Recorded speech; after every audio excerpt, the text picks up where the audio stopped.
Hi, this is Cate Crowley, a professor of practice from the program of Speech-Language Pathology at Teachers College at Columbia University in New York City.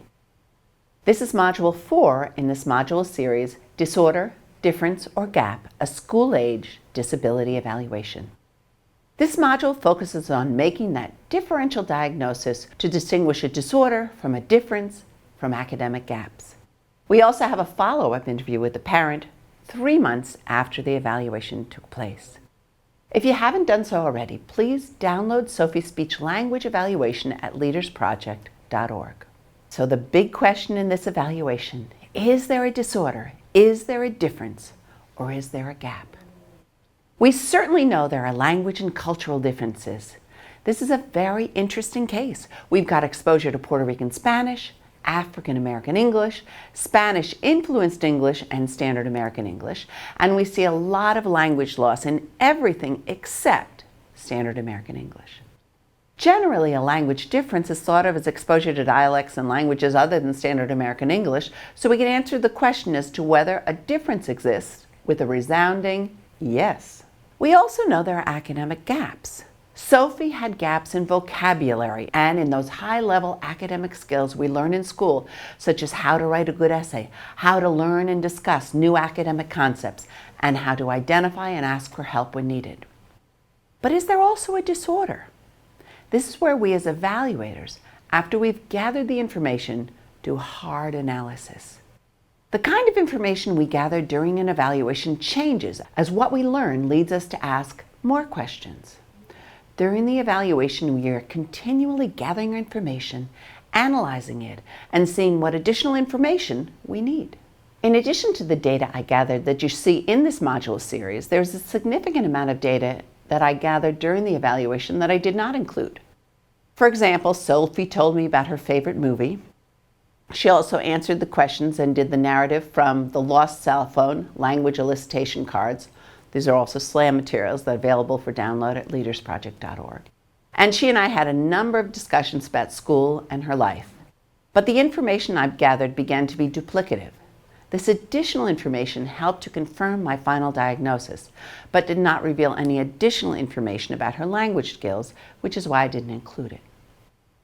The answer to the question, disorder, difference, or gap, leads me to my differential diagnosis. Yes, Sofie has language differences, and yes, Sofie has academic gaps. But no, she does not have a language disorder or impairment. This differential diagnosis was based on the following. First, and probably foremost, is her rapid acquisition of all the features of Standard American English over the past 18 months. I also saw significant closing of her gaps in vocabulary and semantic knowledge, so she is now performing well within normal limits according to at least one well-accepted measure. Some of the descriptions by her mom, who did express concerns about her language, also point to age-appropriate language skills. For example, her mom described Sofie as having wolf ears, meaning she can hear and understand what her parents are saying even when she and her parents are on different floors of the house, and even when her parents do not want to be heard by Sofie and her siblings. So Celeste, can you tell me, do you have any concerns about Sofie's hearing? Well, she had just the regular physical every year and they do the screening and she's fine. But if I were to say in terms of just acuity, she's hyper acute. I mean, so for instance, one day I was in the kitchen and she was in the basement in the family room. I was talking to Florence very quietly, like I'm talking to you, and the door was closed. And there's a whole floor in between. And she's like, I can hear you, you know. So we, ever since then, we say she has wolf ears. Thanks, that's great. Wolf ears is not just acuity, but she's also understanding the content of those communications. And when you're on different floors, you're getting only pieces of the information because of the distance. This means that Sofie has not just high acuity, but she has the metalinguistic abilities to piece together the missing information in communications and make sense out of them. Another example of at least adequate language skills is how quickly she could understand humor. Language humor requires processing language quickly, making inferences, and understanding language-based relationships. During this evaluation, this happened several times, including here. Another one is mustard. Mom said, would you like mustard on your hamburger? So what would you give me a definition of the word mustard? It is a kind of like greenish yellow liquid thing that people sometimes put on different kinds of their food. Yep. Good. Now, I don't know what kind of mustard you have that's greenish yellow, but mine is mostly brown or yellow. You might have to look in your refrigerator to see if that mustard is old. Further support for concluding that Sofie does not have a language disorder came from the parent interview. Her mother says that when Sofie watches TV, the shows with characters that develop over time with ongoing and evolved plots, she understands the characters, the dilemmas, the relationships, and the interweaving plots. Her mom will ask Sofie what's going on with the characters, and she tells her mom exactly what's happening. Someone with more severe language disability would not be able to do that. So, Celeste, is there anything you'd like to tell us about how you know her language skills are developing or that she understands stories and characters? Well, she certainly doesn't do that in terms of reading books. She's just not interested at all. She's certainly interested in everyday life, the drama at school, and she's very emotionally competent about relationships. But I think she uses that also in television series shows. Florence and I have always been curious about why does she watch these series that are pretty sophisticated if she doesn't really understand the language that's going on around it. So we've been very struck by it. So occasionally I'll see what she's watching and ask. So she loved Glee, she watched all of Switched at Birth, and she watched all of Psych. And she seems to follow the stories really well, particularly the characters. She's really interested in them. Yeah. And there's a lot of complex stuff going on with those characters, too. They're good, they're bad, they're getting in big trouble. Well, and I think she has a lot of understanding about human relationships. Yeah, I think that's right. There were other things that the mother said that raised concerns. Sofie's mom was concerned that she sometimes does not remember what she's been told.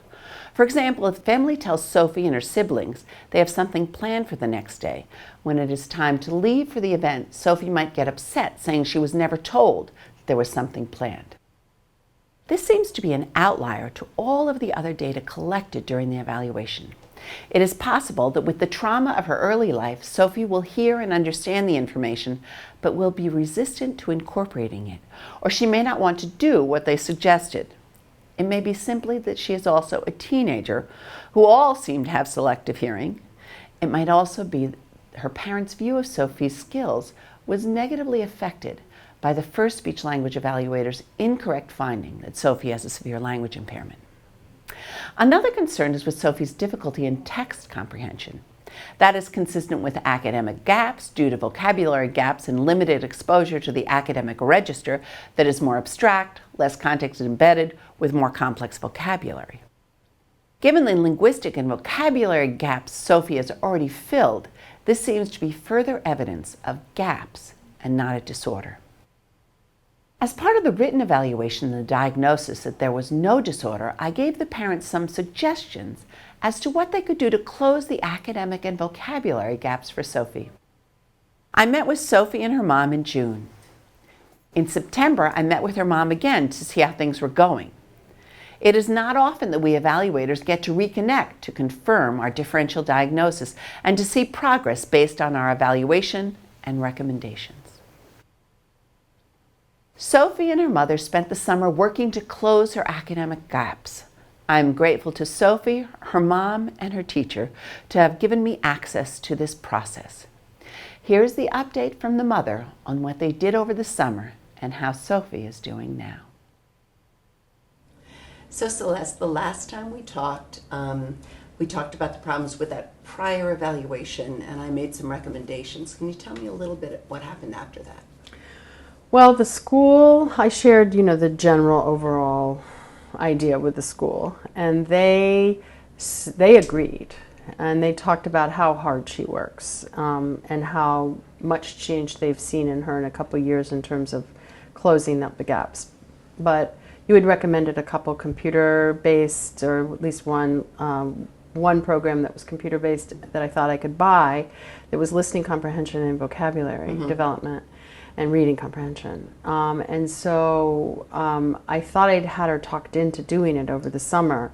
And finally, right before I was going to spend a whole bunch of money, she said, no, I don't want to do it on the computer. I want to do it like the sister and the brother are going to do their reading program with somebody. So I took what you had said about that it's not a language disorder and that it's a gap, and that I tried to think of it in terms of high leverage words that would make a difference. And also you said that there's listening comprehension problems, and so like listening comprehension could be developed, right? Listening comprehension can be worked on, and I think maybe a lot of the times that she doesn't understand what's going on, it's because she's actually not attending. You know, maybe some of it is this kind of a space out because of the vocabulary. So I thought, what could I do that would help? So she really likes animals, and she really likes quirky stories. She likes Guinness Book of World Records kind of stuff. So I started collecting audio stories, like on public radio, The World, where they have these little interesting stories. So the first story I picked was these bear cubs in Canada were supposed to be euthanized because their mother had been going into people's freezers, and the conservation worker was supposed to euthanize the cubs, and he refused. So he was put on like a penalty where he didn't get paid. He was on whatever it's called. And so that was my first story. So what I did is I had her listen to it and kind of look at the pictures, and she was interested, but she didn't really understand it because she didn't understand most of the words, and so she couldn't tell me very much about it. And then I took all the hard words that I thought had leverage for the story, like euthanized and conservation worker and rehabilitated and all that. And I wrote them down and had her decode them, which she needs work on word strategies, I found out. And then learn to say them, and then I would use them and talk about them, and then ask her to kind of try to talk about them. And then we would practice them kind of over and over. And then I had her listen to the story again, and then we would talk about what it's about, and then kind of practice the words over and over and read them for Florence. She loved being able to read them. Look at the words I know. And she would do this thing where she was learning the words, and I would be kind of like almost ready to prompt her, and she'd be like this, stop, no, wait, I got this, I want to do it. She was so motivated, and I hadn't seen that side of her, which is the side her teachers see of her. So I started to enjoy working with her because she wanted to do it. And then the words, of course, would crop up, you know, in conversation or in the world, and then she'd be like, her ears would perk up. I mean, just it happened the other day with the word financial. She learned the word financial, which is a hard C-I-A-L. You know, she didn't know that pronunciation. And then she got a fortune cookie that said something about financially, you know, good news or something. And she could read it. So there's this kind of like loop happening. And so then the last part of this program I did with her is then she would read the transcript from the radio show. And so she could read it really fluently and smoothly and with great comprehension, so she felt super successful. And so then she started talking to people about the ideas from the show. She's like, did you know blah, blah, blah, blah, blah. You know, like the next one we did was these people fish bicycles out of a canal in Amsterdam. Like, that's their full-time job. You know, that's all they do is fish bicycles out of the canal. But that's like totally fun, so quirky, cool, fun story to read. But it had tons of vocabulary. So we have this huge multi-page list now of words. And then the other thing we did is she had a book she had to read for school. A book that's written probably at like a 4th grade level with high interest about a girl in New York City.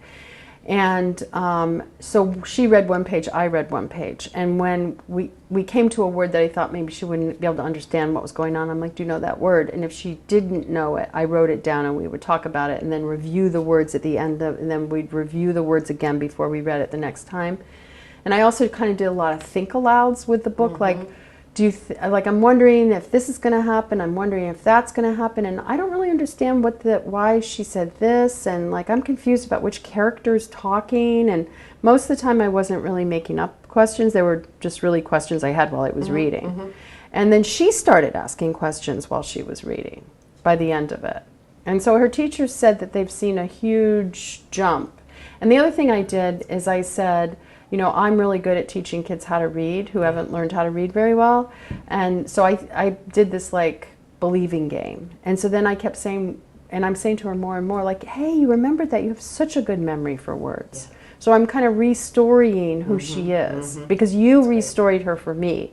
And I think I always thought of her as having massive language impairments, and you saying no, she's crossed the socio-cultural community, and she's done it very quickly. And then I started to say, oh, you know, I had, and you know, it's ironic because this is what I like teach teachers how to do, is to have capacity orientations towards kids, and I wasn't having a capacity orientation towards her because of that report. It kind of put that deficit frame on it for me. Yeah, she's a wonderful girl. Wonderful. Thank you for doing it. And she's so lucky to have you as a mom and just have this expertise. I want to bottle what you just said and share it with everybody. So it's really cool. Great. Well, thank you so much. Thank you. I think of Sofie as a cautionary tale. The first speech-language evaluation identified Sofie with a severe language impairment, and that shifted the family's expectations of her capacities. I hope evaluators take from this module series an understanding that low scores on standardized tests and/or low performance in school does not mean the student has a disability. Rather, we as competent and ethical evaluators are charged to distinguish a language difference and academic gaps from a true disorder. To do so, we need to approach evaluations with the sensitivities of an anthropologist, the analytical skills of a detective, and the linguistic expertise of a speech-language pathologist. For those who may feel rusty in the skills to distinguish a language difference from a language disorder, Grammar Fundamentals for a Pluralistic Society is another free module series on LEADERSproject.org. It looks at the grammatical features of several dialects of American English, including Standard American English, Spanish-influenced English, Chinese-influenced English, and African American English, and how current standardized tests assess only Standard American English. Also on LEADERSproject.org is Differential Diagnosis in Preschool Evaluations module series. This series evaluates a 2-year, 10-month-old bilingual child and includes the parent interview and clinical interactions with the boy. LEADERSproject.org offers model speech, language, and psychological disability evaluations and test reviews of the most widely used standardized tests. This brings us to the end of the video module series, Disorder, Difference, or Gap, a school-age disability evaluation. Thank you.